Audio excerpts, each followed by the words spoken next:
بسم اللہ الرحمن الرحیم۔ باتیں میڈیا کی کہ ایک اور پروگرام یعنی پروگرام نمبر 107 کے ساتھ انور سعید حاضر ہے۔ آج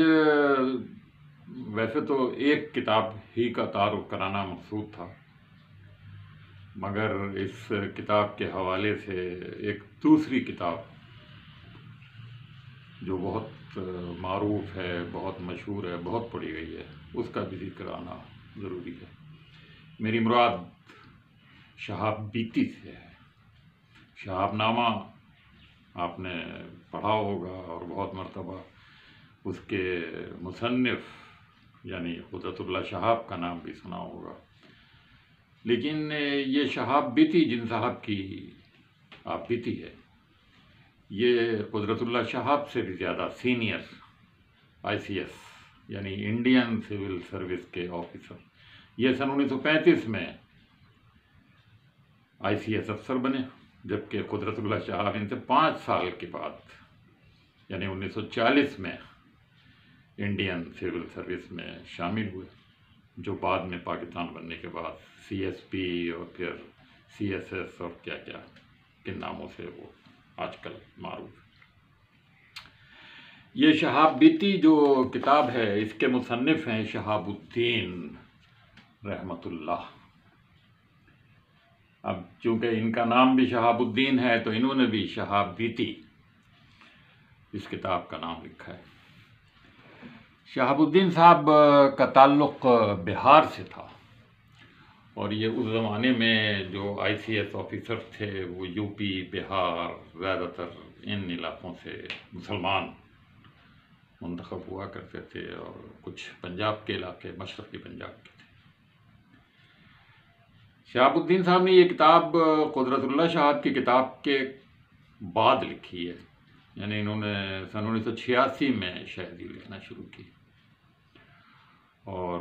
وہ خود اس کے دیباچے میں لکھتے ہیں کہ انہیں بہت سارے لوگوں نے قدرت اللہ شہاب کے شہاب نامے کی طرف متوجہ کیا، اور یہ اس کے جواب میں تو نہیں لکھی گئی، لیکن اس کتاب میں انہوں نے ان کی بہت ساری باتوں کو افسانہ قرار دیا ہے، ان پہ تنقید بھی کی ہے، اور یہ کہا ہے کہ یہ لفاظی کی گئی ہے اس کتاب میں، حقائق میں۔ مثلاً وہ بہت ساری باتوں میں یہ بات کہتے ہیں کہ پہلے گورنر جنرل قائد اعظم کے بعد جو دوسرے گورنر جنرل بنے وہ خواجہ ناظم الدین تھے، اور تیسرے گورنر غلام محمد تھے۔ غلام محمد کے بارے میں یہ کہتے ہیں کہ بہت ساری باتیں مشہور ہیں، اور شہاب نامے میں بھی یہ باتیں لکھی گئی ہیں۔ وہ کہتے ہیں یہ باتیں زیادہ تر غلط ہیں۔ غلام محمد ایک قلندر آدمی تھے، وہ رموز قلندری سے آگاہ شخص تھے، اور اس کتاب میں انہوں نے غلام محمد کی تعریف ہی کی۔ اس کتاب میں انہوں نے اپنے دوران ملازمت جو واقعات پیش آئے ہیں ان کا بہت زیادہ ذکر کیا ہے۔ ان کی تعیناتی پاکستان بننے سے پہلے اور پاکستان بننے کے بعد بھی زیادہ تر مشرقی پاکستان میں رہی ہے۔ بعد میں وہ کراچی میں سقوط مشرقی پاکستان کے بعد، بلکہ پہلے ہی ایوب خان کے زمانے میں وہ کراچی آ گئے تھے، اور کراچی آنے کے بعد وہ پلاننگ کمیشن میں سیکریٹری تھے، اور وہیں سے ان کو شاید ریٹائر بھی کر دیا گیا تھا جبراً۔ یہ جبراً ریٹائرمنٹ کی وجہ سے اس کتاب میں کچھ تلخی موجود ہے۔ بہرحال ان کے نزدیک وہ سارے حقائق ہیں۔ وہ کہتے ہیں کہ مشرقی پاکستان کی علیحدگی کے جہاں بہت سارے عوامل ہیں، ان عوامل میں خود جو بنگالی قیادت ابتدائی سے لے کر اور سقوط تک، وہ بھی اس کی ذمہ دار ہے۔ وہ ان کے بارے میں کچھ اچھی رائے نہیں رکھتے، جن میں خواجہ ناظم الدین بھی ہیں اور دیگر لوگ بھی ہیں، اور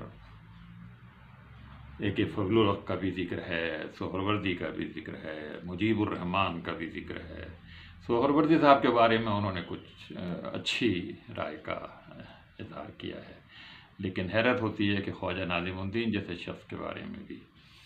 ان کی رائے کوئی زیادہ اچھی نہیں رہی۔ لیکن اس سقوط کا ذمہ دار وہ مغربی پاکستان کی سیاسی قیادت سے ہٹ کر وہ مشرقی پاکستان میں تعینات بیوروکریسی جو زیادہ تر مغربی پاکستان کے لوگوں ان کو ذمہ دار ٹھہراتے ہیں۔ کہتے ہیں سب سے بڑا فیکٹر وہ انتظامی ڈھانچہ تھا جو وہاں قائم کیا گیا تھا، اور اس انتظامی ڈھانچے میں جو کرتا دھرتا لوگ تھے ان میں سب سے زیادہ جو الزام دیتے ہیں وہ عزیز احمد ہمارے سینئر بیوروکریٹ رہے ہیں ایوب خان کے زمانے میں، وہ ان کو بہت الزام دیتے ہیں۔ وہ کہتے ہیں کہ وہ بڑے طویل عرصے مشرقی پاکستان کے چیف سیکریٹری رہے اور انہوں نے ہی مشرقی پاکستان کو چلایا۔ دراصل وہ کہتے ہیں سیاسی قیادت سے ہٹ کر اور یہ بیوروکریسی جو ہے اس زمانے کی، یہ خود بھی کئی سال کمشنر رہے ہیں مختلف علاقوں میں، ڈپٹی کمشنر رہے ہیں، اور پاکستان بننے سے پہلے بھی یہ بنگال کے علاقوں میں، متحدہ بنگال میں، اڑیسہ میں، وہاں ڈپٹی کمشنر رہے ہیں۔ وہ ایک اور سبب یہ بتاتے ہیں کہ مشرقی پاکستان میں مہاجر دشمنی والی پالیسی اپنائی گئی، جس پالیسی کے نتیجے میں جو وہاں محب وطن لوگ تھے انہیں حوصلہ دلانے کے بجائے ان کی حوصلہ شکنی کی گئی۔ شہاب صاحب جب ریٹائر کر دیے گئے تو مزے کی بات ہے کہ پھر وہ کنونشن مسلم لیگ میں شامل ہو گئے جو ایوب خان نے قائم کی تھی، اور جنرل ایوب خان نے انہیں اپنی مجلس عاملہ کا رکن نامزد کیا، اور وہ مشرقی پاکستان ہی میں تھے اس وقت کے بنگالی مسلم لیگی لیڈروں نے اس کی بہت مخالفت کی۔ شہاب صاحب کا کہنا ہے کہ ان کی مخالفت کے باوجود ایوب خان نے مجلس عاملہ میں انہیں رکن بنایا اور انہوں نے کافی عرصے تک وہاں کام کیا۔ پھر جب سقوط ہوا مشرقی پاکستان کا تو وہ پھر وہاں سے مشرقی پاکستان سے پٹنہ، بہار، اور پھر وہاں سے نیپال، اور نیپال سے پھر کراچی، مختلف ذرائع مدرست استعمال کرتے ہوئے وہ یہاں آئے۔ بہرحال اس کتاب میں ذرا جو واقعات ہیں وہ ہماری عام تاریخ سے ہٹ کر ہیں، پھر وہ یہاں کے واقعات بتاتے ہیں کہ کراچی آنے کے بعد ان کے ساتھ کیا ہوا اور کس طرح سے انہوں نے اپنی دوبارہ سے زندگی کا آغاز کیا۔ یہ بات میں آپ کو بتا دوں کہ شہاب الدین رحمۃ اللہ جو تھے یہ آئی سی ایس کرنے سے پہلے بیرسٹری لندن سے جا کے کرائے تھے، یعنی یہ خود ایک بہت اچھی ان کی لا فرم بھی بعد میں انہوں نے بنائی اور وہ بہت عرصے تک بڑی اچھی کام کرتی رہی۔ شہاب نامے کا جس طرح سے انہوں نے اس میں ذکر کیا ہے وہ بہت سے لوگوں کے لیے حیرت کا باعث ہے، اور حالانکہ شہاب نامے میں قدرت اللہ شہاب صاحب کا کہنا یہ ہے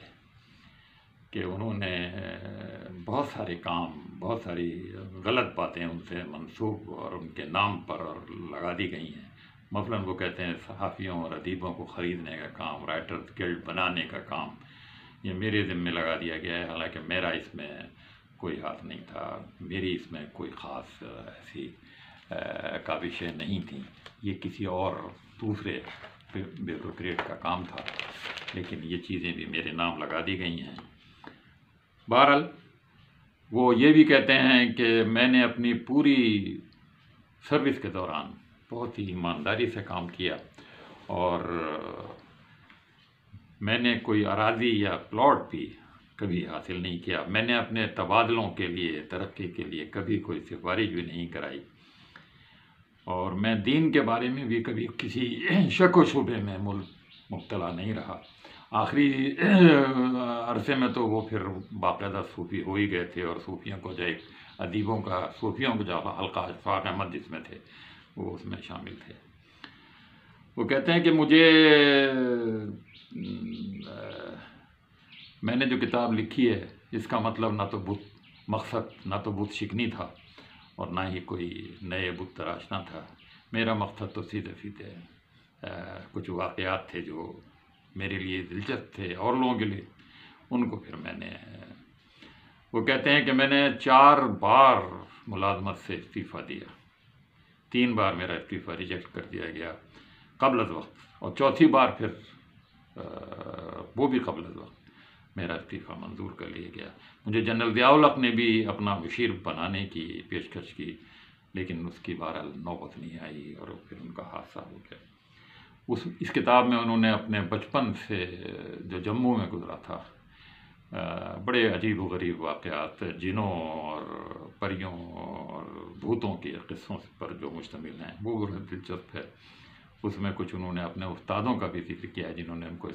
اسکول میں اور کالج میں وہاں پڑھایا تھا جموں میں، ان میں اپنے سکھ ساتھیوں کا بھی ذکر کیا ہے، اور پھر خاص طور پر چودھری غلام عباس جو کشمیری رہنما تھے، ان کا بڑے اچھے الفاظ میں ذکر کیا ہے۔ 29 برس قدرت اللہ شہاب نے سول سروس میں گزارے ہیں،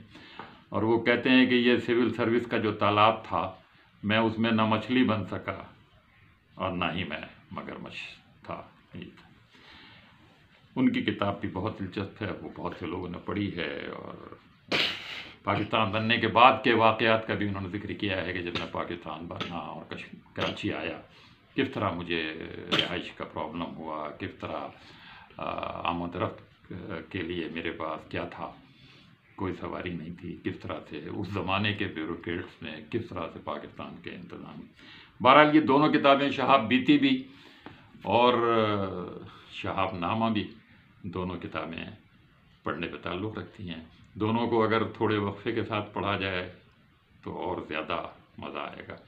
انشاءاللہ پھر کسی نئی کتاب اور نئے پروگرام کے ساتھ آپ کی خدمت میں حاضر ہوں گے۔ آپ اجازت دیجیے، اللہ حافظ۔